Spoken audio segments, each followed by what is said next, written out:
नमस्कार, एकेएल न्यूज में आप सभी का स्वागत है। आइए बढ़ते हैं कुछ खास खबरों के साथ। छत्तीसगढ़ की एकमात्र अनुसूचित जाति के लिए आरक्षित जांजगीर लोकसभा सीट पर कांग्रेस प्रत्याशी पूर्व मंत्री शिव कुमार डहरिया की हार हुई है। भाजपा प्रत्याशी कमलेश जंगड़े ने करीब 60,000 से ज्यादा वोटों से जीत दर्ज कराई।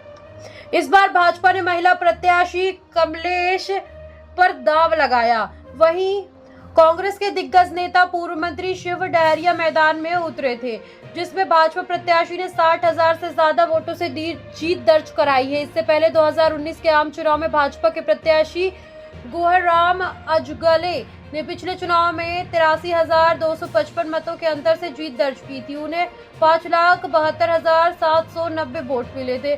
गुहराम अजगले ने कांग्रेस के उम्मीदवार रवि भारद्वाज को हराया, जिन्हें 4,79,535 वोट मिले।